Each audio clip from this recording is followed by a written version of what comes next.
आलम मर जाएगा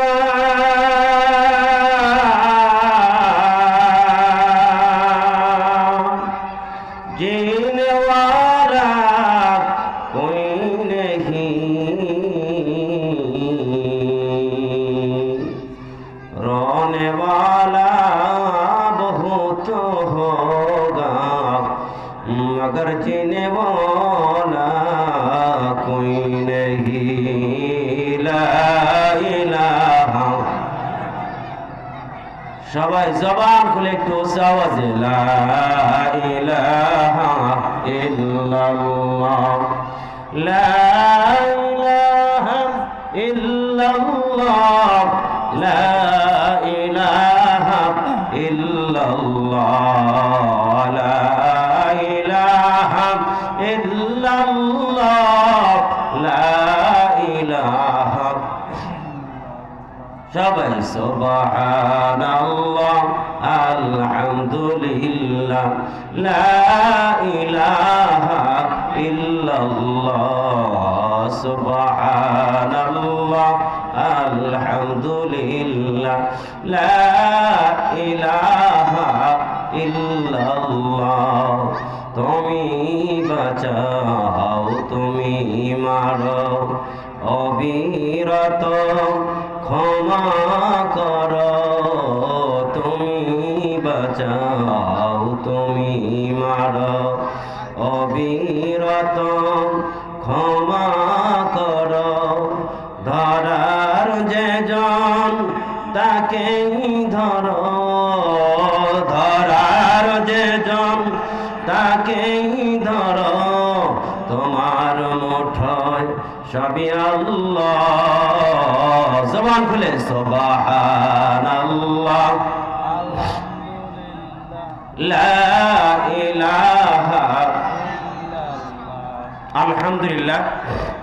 গাজীপুর কাশিমপুর থানাধীন বাইতুল করিম শাহী জামে মসজিদ ও বাহারুল উলুম বালক বালিকা মাদ্রাসার উদ্যোগে আয়োজিত বিশাল ওয়াজ ও দোয়া মাহফিলের সম্মানিত সভাপতি জনাব খন্দকার আলী হোসেন, প্রধান অতিথি জনাব মোহাম্মদ শওকত হোসেন সরকার, সভাপতি গাজীপুর মহানগর বিএনপি, জাতির রাহবার কর্ণধার হযরত উলামায়ে কেরাম, আমার কলিজার টুকরা যুবক ভাইরা, সারে তাজ মুরব্বী বাবাজিরাম, পর্দার আড়ালে অবস্থানরত মা ও বোনেরা, সর্বপ্রথম কালিমাত শুকর আদায় করছি যে মহান মুনিব আমাদেরকে আজকের এই মাহফিলে আসা এবং বসার তৌফিক দান করলেন।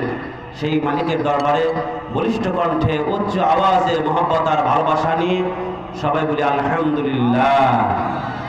আর একটু উচ্চ আওয়াজে বলি আলহামদুলিল্লাহ।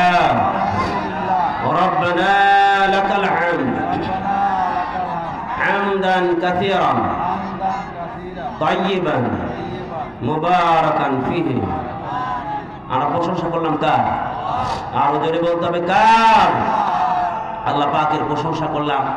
আর সর্ব অবস্থায় মালিকের প্রশংসা করতে হবে এজন্য যে সর্বপ্রথম আমাদেরকে বানিয়েছেন। দ্বিতীয় নাম্বার, আমাদের যা দরকার সবকিছু প্রয়োজন মিটান কে? আল্লাহ পাক।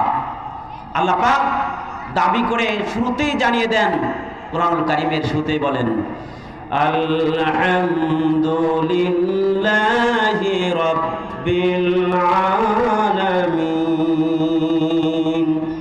সমস্ত প্রশংসা আল্লাহ, যিনি হচ্ছেন রব্বুল আলামিন। আল্লাহ রব্বুল আলামিন সূরাতুল ফাতিহার শুরুতে এই আয়াত নাযিল করে জানিয়ে দেন, বান্দা শুধু তোমাদেরকে লালন পালন করি না, বরং অসংখ্য জগৎ আমি বানাইছি। এই যে পৃথিবী নামক এই যে বিশাল বড় জগৎ তোমাদের নজরে পড়ে, এটা অনেক বড় মনে হয়, আসলে এটা বড় না, এর চেয়ে হাজার কোটি গুণ বড় বড় জগৎ আল্লাহ পাক বানায় রাখছেন, যেটা আমাদের নজরের বাহিরে। আমার ভাইরা, এমন জগৎ আছে, এই যে সূর্য বলেন,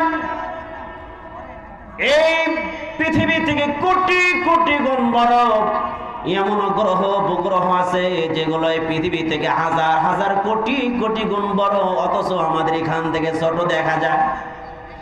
আল্লাহ রাব্বুল আলামিন গ্রহ উপগ্রহ এত কিছু বানাইছেন। আমার ভাইরা, বর্তমান সায়েন্টিস্ট বৈজ্ঞানিক তারা বলেন আকাশের মধ্যে লক্ষ লক্ষ কোটি কোটি তারকা আল্লাহ রাব্বুল আলামিন বানাইছেন। এমন তারকা আল্লাহ তাআলা বানাইছেন যে তারকার সূর্য আলো এখন পর্যন্ত পৃথিবীর জগতে আসে নাই। যেই তারকার আলো জমিনে এখনো পৌঁছে নাই, অথচ ওই তারকাগুলো এই পৃথিবী থেকে কোটি কোটি গুণ বড়। আর তারকার আলো, সূর্যের আলো এত জোরে এত দ্রুত গতিতে চলে, প্রত্যেক সেকেন্ডে 1,86,000 মাইল ধরে চলে যায়। এই যে বিদ্যুৎ চমকায়, এক একটা ঝলক যখন মারে, ঝমকানি যখন মারে, বিদ্যুৎ প্রত্যেকটা সেকেন্ডে 1,86,000 মাইল দূরে চলে যায়। বলে 1,86,000 মাইল যদি দূরে চলে যায় প্রত্যেক সেকেন্ডে, পৃথিবীর শুরু থেকে আজ পর্যন্ত এই যে সূর্য আমার বাইরা তারকার আলো শুধু দ্রুত গতিতে যাচ্ছে আর যাচ্ছে, জমিনের দিকে ধেয়ে আসতেছে, কিন্তু আজ পর্যন্ত ওই আলো জমিনে পৌঁছতে পারে নাই। সুবহানাল্লাহ। আমার ভাইরা, এত বড় বড় গ্যালাক্সি আল্লাহ পাক বানাইছেন, এত বড় বড় তারকা, এত বড় বড় গ্রহ আল্লাহ তাআলা বানাইছেন, যেগুলো কোন পৃথিবীর কোন মানুষ এখন পর্যন্ত অনুধাবন করতে পারে নাই। বন্ধু, এত বড় বড় মাখলুক কেন বানাইলেন? আমার ভাইরা, বর্তমান বিজ্ঞানীরা সামান্য আমার ভাইরা উদ্ঘাটন করতে পেরেছেন হাজার হাজার কোটি কোটি অ্যাটম বোমের মধ্যে যে পরিমাণ গ্যাস ব্যবহার হয়, যে পরিমাণ আমার ভাইরা পদার্থ ব্যয় হয়ে যায়, আর সূর্যের এক একটা সেকেন্ডের মধ্যে সূর্যের মধ্যে তার চেয়ে কোটি কোটি বেশি মেটেরিয়াম আল্লাহ পাক ক্ষয় করতেছেন। বলেন সুবহানাল্লাহ। আমার ভাইরা, আল্লাহ পাককে যদি জিজ্ঞাসা করা, মালিক এত কিছু বানাইলেন কার জন্য বানাইলেন? আসমান বানাইলেন, জমিন বানাইলেন, এত কিছু কার জন্য বানাইলেন? আল্লাহ পাক জানায় দেন, জানো না এত কিছু বানাইলাম তোমার জন্য রে বান্দা। আমি তোমার অতি আদর করে বানাইছি, আমি মহব্বত আর ভালোবাসা দিয়ে বানাইছি। পৃথিবীর মধ্যে যা কিছু দেখো রে বান্দা, না দেখো, সব কিছু বান্দা তোমার জন্য বানাইলাম। আল্লাহ তাআলা কোরআনুল হাকিমে জানায় দেন, হুয়াল্লাযী খালাকালাকুম মা ফিল আরদি জামিআ।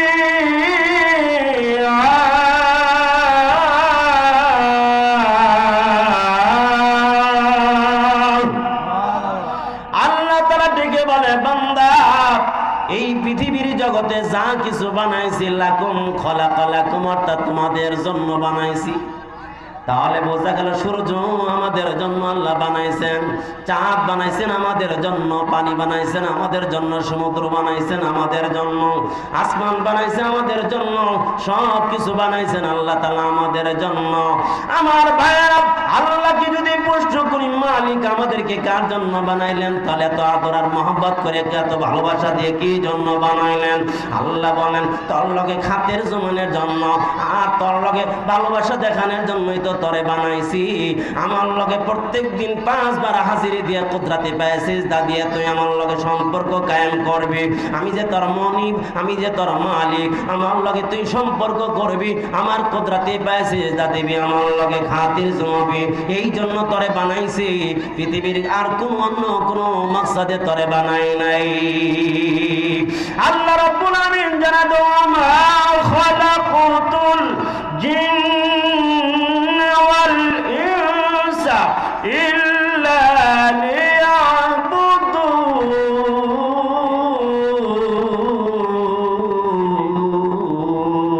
আল্লাহু আকবার। বানাইছে তার দাসত্ব করার জন্য। আমার ভাইরাই অন্ধকার পৃথিবীতে আল্লাহ তাআলা যখন পাঠাইলেন এই দুনিয়া যখন আসলাম, মানুষগুলো পৃথিবীর জগৎটা দেখা মানুষ আল্লাহরে ভুলে গেছে। আসমান দেখা, জমিন দেখা, বড় বড় পাহাড় দেখা, আরে পানি দেখা, পর্বত দেখা, মানুষ আল্লাহরে ভুলে গিয়ে সেই পর্বতের পূজা আরম্ভ করেছে। কেউ পাহাড়ের পূজা করে, কেউ পাথরের পূজা করে, কেউ তুলসী পাতার পূজা করে, এক একজন এক একটা পূজা আরম্ভ করে দিয়েছে। আমার ভাই ও বন্ধু, এই পৃথিবীর জগতে একমাত্র পূজা চলবে আল্লাহর। আল্লাহ তাআলা ছাড়া কাউকে পূজা করা যাবে না। আল্লাহ ছাড়া কারো কুদরতি পায়ে, কারো পায়ে সিজদা করা যাবে না, কারো সামনে মাথা নত করা যাবে না। মাথা নত করবা তো করবা মাওলা পাকের সামনে করবা। ও বন্ধু, জানো না ঈমানের পরে সবচাইতে বড় দায়িত্ব হলো নামাজ। আমার ভাইরা, পৃথিবীর যত ইবাদত আল্লাহ পাক পৃথিবীতে যত দিবেন, প্রত্যেকটা ইবাদতের মাঝে কথা বলা যায়, কিন্তু নামাজ এমন একটা ইবাদত যে নামাজের মধ্যে কথা বলা যায় না। কারণ হইল, কারণ যখন বান্দা নামাজ আদায় করে তখন কথা বলে সরাসরি মালিকের লগে। মালিকের লগে যখন কথা শুরু করে দেয়, অন্য কারোর সাথে কথা বলা চলে না। ও বন্ধু, আল্লাহ তাআলা রূহের জগতে বান্দার লগে একটা ওয়াদা করায় নিছেন। ও বান্দা, আমারে মানবি, অন্য কাউরে মানা চলবে না, আমি তোর রব। দুনিয়ায় পাঠায় দিছেন, বান্দা দুনিয়ায় আল্লাহরে ভুলে গিয়ে অন্ধকার পৃথিবীতে কোন বান্দা এরকম ভাবে পানির পূজা করে, কেউ পাথরের পূজা করে, কেউ গাভীর পূজা করে, কেউ অন্য পূজা করে। ও বন্ধু, আল্লাহ তাআলা বলেন না না না, এগুলো দেখতে হলে আরে অন্ধকার পৃথিবীতে তোমরা যদি আলো পেতে চাও, এই অন্ধকার পৃথিবীতে যদি তোমাদের কাছে লাইট না থাকে, যখন অন্ধকার পৃথিবীতে তোমরা যখন চলবা, অন্ধকারের মধ্যে রাত্রে যখন চলবা, দেখবা লাইট নাই, কোথায় কাদা আছে, কোথায় গর্ত আছে জানা নাই, কোথায় গর্ত আছে জানা নাই। চলতে গেলে দেখবেন পা ফসকা গিয়ে পড়ে গেছে, কাদার মধ্যে পড়ে গেছে, গোবরের মধ্যে পড়ে গেছে, কারণ হইলো লাইট নাই। আর বান্দার কাছে যদি লাইট থাকে তাহলে দেখবেন কাদার মধ্যেও পড়বে না, গর্তের মধ্যেও পড়বে না। আর ওই লাইটের নাম হলো কালামুল্লাহ, আল্লাহ তাআলার কালাম। এই কালাম যার কাছে থাকবে, কোরআনুল কারীমের জ্ঞান যার মধ্যে থাকবে, তার কাছে লাইট থাকবে। আর যার কাছে লাইট থাকবে তার কাছে শিরকের অন্ধকার থাকবে না, বেদাতের অন্ধকার থাকবে না, কুফরের অন্ধকার থাকবে না, বৈষম্যের অন্ধকার থাকবে না, জুলুমের অন্ধকার থাকবে না, মারামারির অন্ধকার থাকবে না। বন্ধু, একমাত্র আলো থাকবে। আলো থাকার কারণে ওই বান্দা সবকিছু বুঝতে পারবে, দেখতে পারবে। এই জন্য আল্লাহ রাব্বুল আলামিন কালামুল হাকীমের মধ্যে জানা দেন, আলিফ লাম রা, কিতাবুন আনজালনাহু ইলাইকা লিতুখরিজান নাসা মিনাল-যুলুমাতি ইলান-নূর।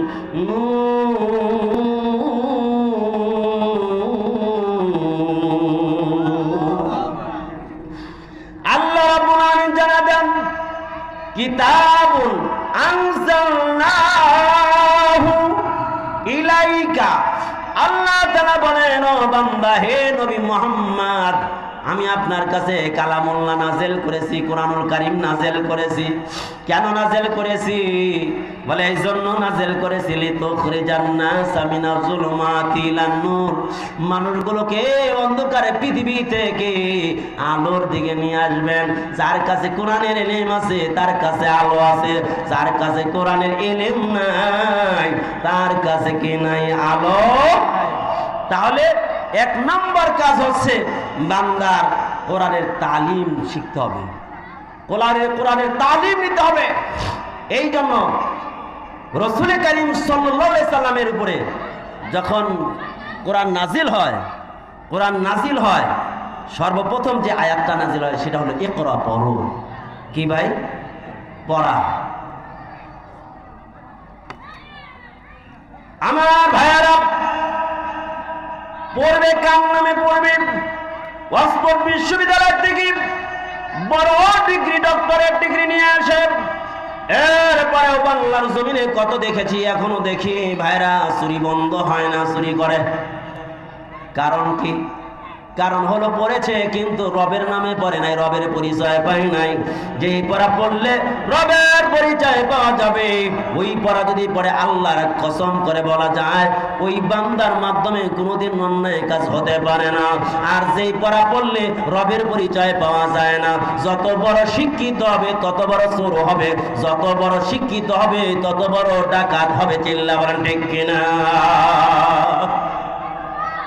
এই জন্য রাসূল কারীম সাল্লাল্লাহু আলাইহি ওয়াসাল্লাম বলেছেন, কোন আলেমান নিজে আলেম হও, কোন আলেমান নিজে আলেম হও। 2 নম্বরে মুতাআল্লিমান, অথবা আলেমের ছাত্র হয়ে যাও। 3 নম্বর, আলেমের যদি ছাত্র না হওয়ার টাইম হয় তোমার, তাহলে কি করবা? হাও মুঈনান, আলেমদেরকে সাহায্য করো। আও মুহিব্বান, 4 নম্বর হলো আলেমকে মহব্বত করো, আলেম যে কথা বলে আলেমের দলে ভর্তি হয়ে যাও, আলেমের লগে তাকে সময় দাও। 4 নম্বরে আলেমকে মহব্বত করার কথা বলেছে। 1 নম্বর আলেম হও, 2 নম্বর আলেমের ছাত্র হয়ে যাও, 3 নম্বর আলেমের সাহায্যকারী হয়ে যাও, 4 নম্বর আলেমের মহব্বতকারী হয়ে যাও, 5 নম্বরে যায় না ফাতালিক, তাহলে ধ্বংস হয়ে যাইবা। আমার ভাইরা, টাইম নাই, অল্প টাইমে কিছু কথা বলে আমার ভাইরা চলে যাব, আর একটা প্রোগ্রাম আছে সেখানে আমার ভাইরা যেতে হবে। এই জন্য সংক্ষিপ্ত আকারে আপনাদের সামনে কয়েকটা হাদিস এবং কোরআন থেকে কয়েকটা মেসেজ আপনাদের সামনে বলে যাব। আমার ভাইরা, আল্লাহ রাসূল সাল্লাল্লাহু আলাইহি ওয়াসাল্লাম বলেন, মান জালাল কুরআনা আমামাহু, যারা কি করবে কোরআনকে সামনে রাখবে জীবনের সংবিধান হিসাবে, তেলাওয়াত হিসাবে, আর কোরআনকে মানা হিসাবে, এক কথা জিন্দেগীর সব জায়গায় কোরআনকে সামনে রাখবে, আল্লাহ রাসূল বলেন সাকাহু কাদাহু ইলাল জান্নাহ, টেনে টেনে জান্নাত পর্যন্ত কোরআনে পৌঁছায় দিবে। ওয়া মান জাআলাল কুরআনা খালফা যাহরি, আল্লাহ রাসূল বলেন, যে ব্যক্তি কোরআনকে পিছে ফেলে রাখবে, কোরআনকে যারা পিছে ফেলে রাখবে, আল্লাহ রাসূল বলেন কিয়ামতের ময়দানে সাকাহু ইলান নার, ওই কোরআনই হাকাইয়া হাকাইয়া জাহান্নামে টেনে টেনে নিয়ে যাবে। আমার ভাইরা, এখান থেকে কি বুঝতে পারলাম? কোরআনকে যারা সামনে রাখবে, সামনে রাখার অর্থ হলো কোরআনকে যারা তেলাওয়াত করবে, কোরআনকে যারা বিশ্বাস করবে, কোরআনকে যারা মহব্বত করবে, কোরআনকে যারা সমাজে কায়েম করার জন্য আন্দোলন করবে, কোরআনী জীবন গঠন করার জন্য চেষ্টা করবে, কোরআনী পরিবেশ কায়েম করার জন্য সর্বত্র মাদ্রাসার তালিম চালু রাখবে, তাদেরকে এই কোরআন কিয়ামতের ময়দানে টেনে টেনে জান্নাত পর্যন্ত পৌঁছায় দিবে। আর যারা কোরআনের সাথে সম্পর্ক নাই, কোরআনের মহব্বত ভালোবাসা নাই, কোরআনের আন্দোলনের শরীক নাই, কোরআন সমাজে কিভাবে কায়েম হয় চিন্তা নাই, কোরআনের তেলাওয়াতও করে না, জানেও না, চেষ্টাও করে না, এবং শোনারও চেষ্টা করে না, এক কথায় কোরআনের সাথে যাদের সম্পর্ক নাই, এই কোরআন টেনে টেনে কোথায় নিয়ে যাবে? হাকাইয়া হাকাইয়া সাকাহু, সাক মানে পিছন থেকে হাঁকানো, কদাহু মানে সামনে থেকে টেনে নেওয়া যাওয়া, পিছন থেকে হাকাইয়া হাকাইয়া ওই লোকটাকে জাহান্নামে পৌঁছায় দিবে।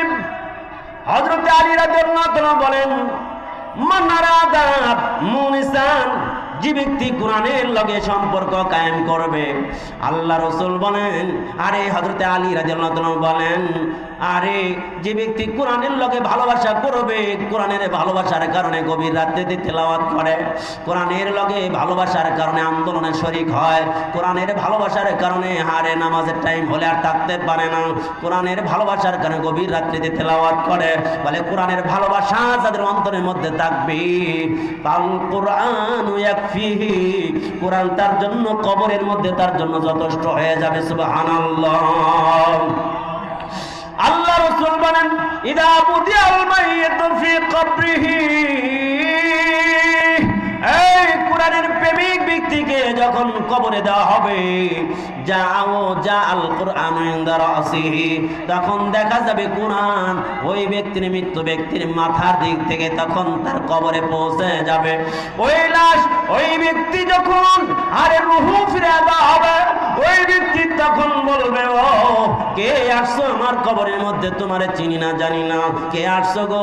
তোমারে তো চিনি না, কোনোদিন দেখি নাই। এমন সুন্দর পোশাক পরিত ব্যক্তি তোমারে কোনোদিন দেখলাম না। আমার বন্ধু, এমন বন্ধু তো কেউ নাই। কোথায় থেকে আসছো?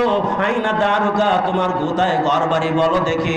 তখন ওই লোকটা ডেকে ডেকে বলবে, এই কোরআনের প্রেমিক রে, তুমি জানো না, তুমি জানো না, দুনিয়ায় কোরআনকে ভালোবেসেছো, কোরআনের মহব্বত করেছো, কোরআনের আন্দোলনে যোগ দিয়েছিলাম, কোরআন কায়েম করার জন্য রাষ্ট্রীয়ভাবে চেষ্টা করেছিলাম, কোরআনকে ভালোবেসেছো।